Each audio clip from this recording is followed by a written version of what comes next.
तो फिर इस बार इंदौरा सीट के क्या समीकरण हैं? आइए वो भी समझ लेते हैं, क्योंकि इंदौरा का मुकाबला भी इस बार इतना आसान नहीं है।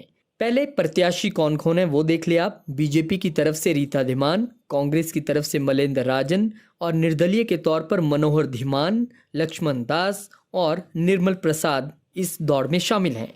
जबकि बसपा की ओर से हंसराज और आम आदमी पार्टी की ओर से जगदीश सिंह मैदान में हैं। कुल मतदाताओं की बात करें तो 93,243 कुल मतदाता हैं। उसमें पुरुष मतदाता 48,742 और महिला मतदाता 44,501 है। बात यह है कि इंदौरा में कौन आगे चल रहा है, कौन पीछे चल रहा है, इस चीज को लेकर बड़ी बहस है। लेकिन हम आपको बता दें कि इंदौरा में दोनों ही पार्टियों के लिए मुश्किल की स्थिति है। विधानसभा क्षेत्र इंदौरा में इस बार भाजपा को अपनों से खतरा है। कांग्रेस के लिए भी ज्यादा सुखद स्थिति नहीं है। इस बार कांग्रेस ने प्रत्याशी बदला है। हल्के में त्रिकोणीय मुकाबले की संभावना है। परिसीमन के बाद 2012 में अस्तित्व में आए इंदौरा विधानसभा क्षेत्र में अब तक कांग्रेस जीत का खाता नहीं खोल पाई है। इससे पहले विधानसभा हल्का गंगत के नाम से जाना जाता था। वर्ष 2012 में यहां पहली बार भाजपा कांग्रेस के प्रत्याशी आमने सामने हुए थे।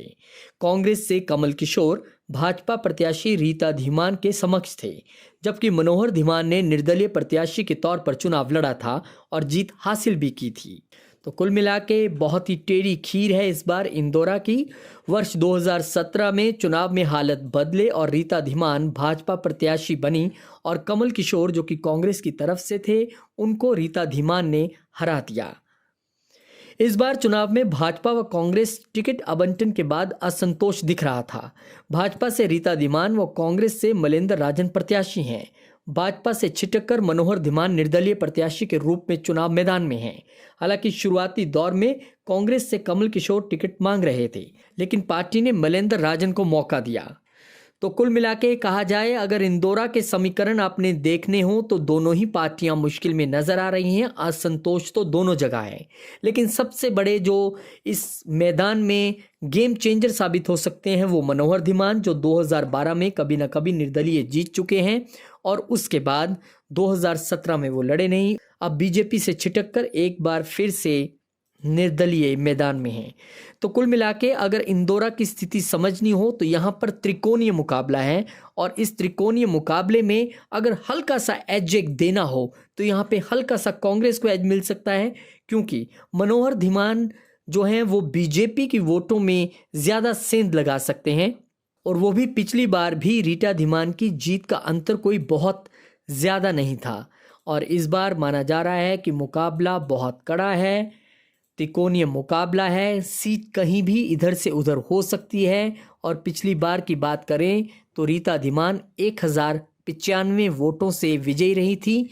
रीता धीमान को 29,213 मत मिले थे, जबकि कांग्रेस के जो कमल किशोर थे उस वक्त के कैंडिडेट, उनको 28,118 मत मिले। यानी कुल मिला के जीत का मार्जिन कम था। और इस बार दोनों ही पार्टियां इसलिए सकते में हैं क्योंकि कहीं ना कहीं उनको भीतर घात का डर तो है ही। मुकाबला मनोहर धीमान ने और दिलचस्प बना दिया है। ऐसे में देखना होगा कि किसकी किस्मत इंदौरा से खुलती है। तो कुल मिला के इंदौरा में इस बार त्रिकोणा मुकाबला है। कोई भी भविष्यवाणी जो है वो खतरे से खाली नहीं हो सकती, क्योंकि इंडिपेंडेंट मनोहर धीमान जो पहले कभी एमएलए जीत चुके हैं 2012 में, इस बार फिर से मैदान में हैं और बीजेपी से टिकट वो चाहते थे जो कि नहीं मिली। उसके बाद उन्होंने निर्दलीय तौर पर यहाँ पर ताल ठोक दी है। अब देखना ये बड़ा दिलचस्प रहेगा कि इस त्रिकोणीय मुकाबले में मनोहर धीमान किस पार्टी की वोट को ज़्यादा सेंध लगाते हैं। वैसे उम्मीद है कि बीजेपी की वोट में ज़्यादा सेंध लगाते वो दिख रहे हैं यहाँ पर। अब ये वोट में कितनी तब्दील हो पाती है और कितना वोट वो खींच पाते हैं, क्या वो अपना पहले वाला वोट रिटेन कर पाते हैं, ये सारी चीज़ें देखनी होंगी। तो कुल मिला के त्रिकोणीय मुकाबला यहाँ पर सीधे तौर पर कोई भविष्यवाणी करना खतरे से खाली नहीं है। हल्का सा एज हमने यहाँ पे कांग्रेस को दिया है, लेकिन मुकाबला किसी भी और जाने के संकेत हैं। यानी कि बीजेपी कांग्रेस तो दौड़ में है ही, कहीं ऐसा तो नहीं है कि इंडिपेंडेंट जो हैं वो दोनों को पीछे छोड़ दें। बहुत सारे सवाल यहाँ पर इंदौरा में इस बार खड़े हो रहे हैं। तो 8 दिसंबर को जब ईवीएम खुलेंगे तो आप मान लीजिए इंदौरा में जब ईवीएम खुलेंगे तो सबकी नज़र मनोहर धीमान की वोटों पर ज़रूर रहेगी और तब ये तय होगा कि वहाँ पर क्या होने वाला है।